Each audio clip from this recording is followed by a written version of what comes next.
The Las Vegas Raiders just made a move that's quietly turning heads, and trust me, this one is worth paying attention to. The team has added Boogie Basham to the practice squad, and at first glance it might seem like just another depth signing, but this pickup has real potential behind it. Basham entered the league back in 2021 with massive expectations. Scouts were calling him a raw, explosive edge rusher with top-tier upside. Buffalo even spent a second-round pick on him, not something teams do unless they see something special. Yes, his NFL journey hasn't matched the early hype yet, but this is where things get interesting for the Raiders. Robbie Leonard is the X factor here. If there's one coach who knows how to spot and polish defensive talent, it's him. Leonard has a track record of taking athletic but inconsistent players and turning them into real contributors, and Basham fits that mold perfectly.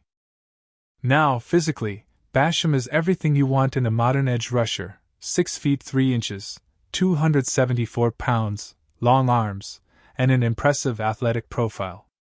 In his draft class, he graded out as one of the top 5 most athletic edge prospects, and one of the top 5 most productive as well. And while numbers never guarantee NFL success, they do tell you the ceiling is there. The tools are real. The question is simply whether the right coach can bring it out. The truth is simple. In the NFL, talent matters, but the right coaching can change everything. We've already seen it with guys like Malcolm Kuntz, who didn't explode in year 1 or 2, but suddenly took a massive leap when the right coach stepped in. That's why the addition of Boogie Basham gets interesting. Because if there's one coach who consistently elevates defensive linemen, it's Rob Leonard. Leonard has already helped reshape pieces of this Raiders front, squeezing more production out of players people had written off. If he can do the same with Basham, a player who already had the athletic traits coming into the league, the Raiders could quietly create another valuable piece in their rotation. Now, let's be honest, the Raiders have decisions coming. Some players simply haven't lived up to expectations, and next season could force tough calls. If certain edge rushers don't trend upward, the team may explore trade options or look for fresh replacements. And that's why developing guys like Snowden, Basham, and whoever joins in the draft really matters. But there is a clearer blueprint forming. If Las Vegas truly wants to transform into a consistent, physical, playoff-level team, it starts with the trenches. Great franchises can rely on 9 reliable linemen across offense and defense, players who may not be superstars but are consistently solid. The Raiders already have a foundation there: Colton Miller, Jacob Johnson, Adam Butler, and of course Max Crosby, who sets the tone every single week. Give this team a stronger offensive line, give them one more disruptive defensive tackle, and suddenly the Raiders are winning games they've been losing for years. The weapons are already there. The effort is there. What's missing is a dominant front on both sides, the kind that closes games instead of keeping them close. And when you look at younger guys like Charles Snowden, you see flashes of the exact type of player the Raiders can build around. He shows instincts, energy, and playmaking ability, traits that give him a real chance to outshine players who were drafted much higher. Basham could be another one of those sneaky finds if development goes right. The path is clear: strengthen the trenches. Keep the coaches who elevate players. Build a lineup that wins physically, not just schematically. If the Raiders commit to that direction, upgrading the O-line, adding one more explosive interior defender, and letting their young edges grow, this team won't just improve, it will take a real step forward. We'll see how the pieces fall, but one thing is certain: the Raiders have an opportunity this offseason to reshape their identity from the inside out. And that might be the turning point fans have been waiting for. The situation in Las Vegas has officially reached a breaking point, and it's not the fans saying it this time. Former Raiders offensive linemen are publicly pointing to offensive line coach Brennan Carroll as a major reason behind the unit's collapse. And honestly, it's getting hard to disagree. Week after week, the Raiders' offensive line looks confused. Assignments are blown, simple inside zone steps are missed, and protections fall apart the moment defenses shift their fronts. This isn't about talent anymore, it's about technique, communication, and coaching. The basics aren't being taught, and the inconsistency is becoming impossible to ignore. And that's where the real problem shows up. Brennan Carroll is Pete Carroll's son. Which means accountability gets complicated. Pete has already sent a loud message across the staff. If a coach isn't performing, he's gone. We've seen coordinators and assistants pushed out quickly. If things don't improve, others like Patrick Graham, or even GM John Spytek could be next on the hot seat. But Brennan? That's the one position everyone doubts Pete will actually touch. And that's what frustrates players and former players the most. Because now you have respected names, Lincoln Kennedy and Richie Incognito, two guys who know the trenches better than anyone, openly saying what fans have been feeling. Richie, especially, didn't hold back. When veteran linemen start breaking down the tape and calling out the same technical failures every single week, it becomes undeniable. What they're seeing is exactly what the film shows: players not stepping correctly. Players unsure of their assignments. Players hesitating because the coaching isn't clear. The Raiders can't keep building a tough, competitive team if their offensive line is this unstable. Something has to shift. Either coaching improves immediately, or bigger decisions are coming, decisions that could shape the direction of the entire franchise. If you really want to understand how serious the Raiders' offensive line issues are, just look at what happened against the Cowboys.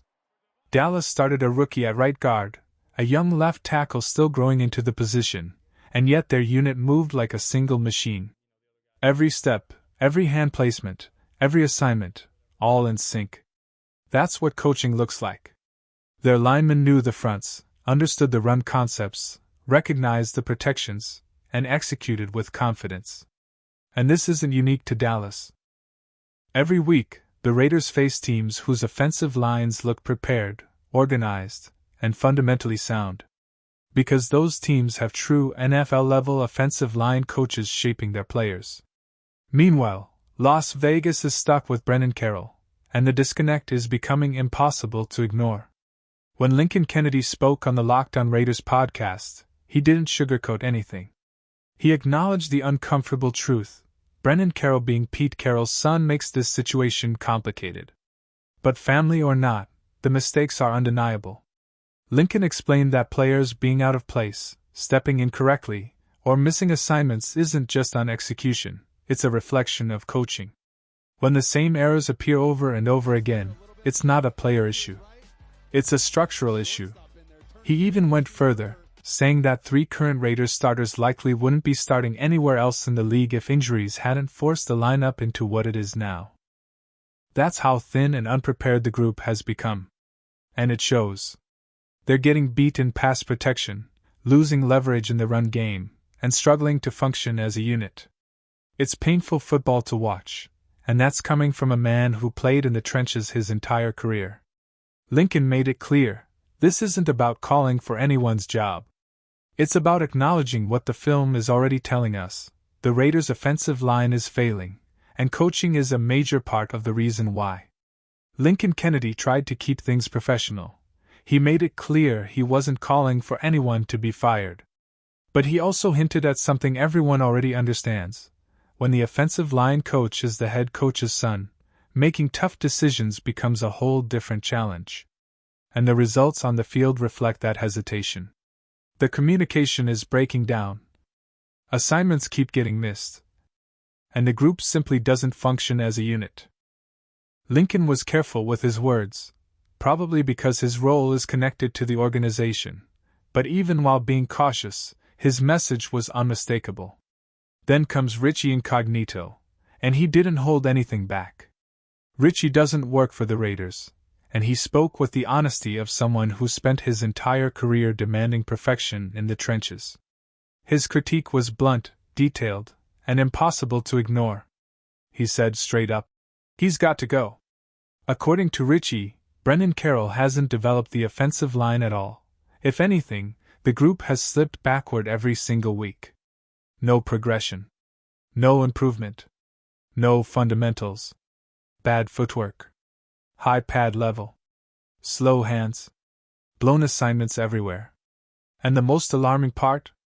Richie pointed out that the Raiders have 2 rookie third-round linemen who haven't seen the field because the coach hasn't prepared them well enough to play.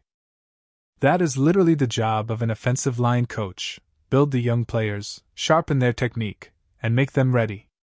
Instead, the entire room looks lost.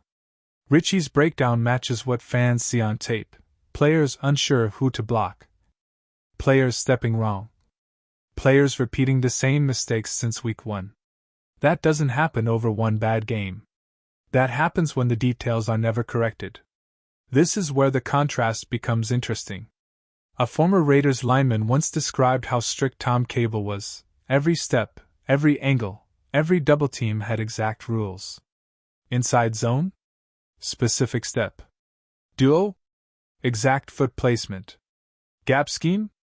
Down block with precision. Cable was intense and demanding, and his players didn't always love it, but the discipline showed on the field. Right now, the Raiders have the opposite problem. Too loose. Too inconsistent.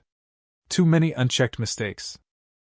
And that's why former players are now openly saying what fans have felt for weeks. The offensive line isn't falling apart by accident, it's falling apart because it's not being coached back together. Looking back now, I'm almost certain that the offensive lineman who once complained about Tom Cable's strict style would see things differently today. With age and experience, players start to understand why that level of detail mattered. Cable wasn't nitpicking, he was teaching. He knew exactly how to run duo, power, trap, wide zone, outside zone. He understood every nuance of the run game. His methods were demanding, but they produced results. And that's exactly what the Raiders are missing under Brennan Carroll. Richie Incognito's criticism makes this crystal clear. The offensive line isn't just struggling, it's regressing. The footwork is sloppy, pad levels are high, hands are slow, and assignments are blown repeatedly. You can chalk some issues up to talent, but not all of them. Technique collapses only when coaching collapses. The biggest evidence? 2 rookie third-round picks have barely stepped on the field. Not seventh-round flyers. Not undrafted projects. Third-round investments. Around the league, third-round rookies like Tate Ratledge are already making an impact. Meanwhile, the Raiders can't get their own high picks ready for a single meaningful snap. That responsibility sits directly on the offensive line coach. And it gets worse. Caleb Rogers was supposed to start against Dallas, but preparation issues in practice kept him out. Again, that circles back to coaching. If your young linemen aren't ready, that's not on them. That's on the person responsible for developing them. I watch offensive line tape constantly, years of studying the trenches. And I can say without exaggeration that this is one of the least prepared, least coordinated, and least fundamentally sound offensive line units I've ever seen. Not because the players lack talent, but because they look completely uncoached. No identity. No technique. No progress. Lincoln Kennedy mentioned that 3 of the 5 starters probably wouldn't start elsewhere, and honestly, it's hard to argue. Dylan Parham, Jordan Meredith, DJ Glaze, these guys may have potential, but none of them look ready to anchor an NFL line. Glaze might eventually be a solid swing tackle or maybe even a better fit at guard, but right now he doesn't look like a starting tackle. Meredith certainly doesn't look like a starting caliber center. The problem isn't just one player, it's the entire room. And that always leads back to coaching. The truth is simple. The Raiders' offensive line is collapsing because the coaching isn't doing its job. Richie Incognito basically exposed the issue already. This unit has the talent to be better, but the development just isn't happening.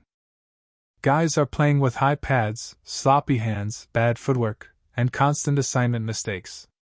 1 or 2 errors can be skill-based, but when the entire line looks lost? That's coaching, not coincidence. And let's be clear, these aren't 7th-round flyers. These are 3rd-round picks who haven't even touched the field.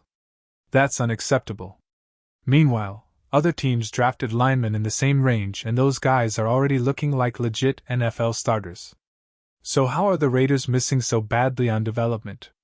Why are rookies who were supposed to start suddenly getting pulled because of practice issues? Where is the leadership? Where is the teaching? Before we continue with the latest Raiders updates, make sure you subscribe to the channel, give the video a like, And don't forget to hit the bell icon so you never miss breaking news. Alright, let's jump back in. Because right now, the Raiders' O-line is playing like one of the worst units you'll find on tape. And that's not exaggeration, it's what the film shows. No technique. No synchronization. No confidence.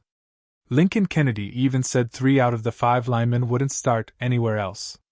Honestly? It might be all 5. From tackle to tackle, none of those guys played like NFL starters last week. Some of them might not even be in the league in a year. And then there's the situation with Caleb Rogers. The guy thought he was finally getting his chance. He even stepped toward the field thinking it was his moment. Then the staff pulled him back for no good reason.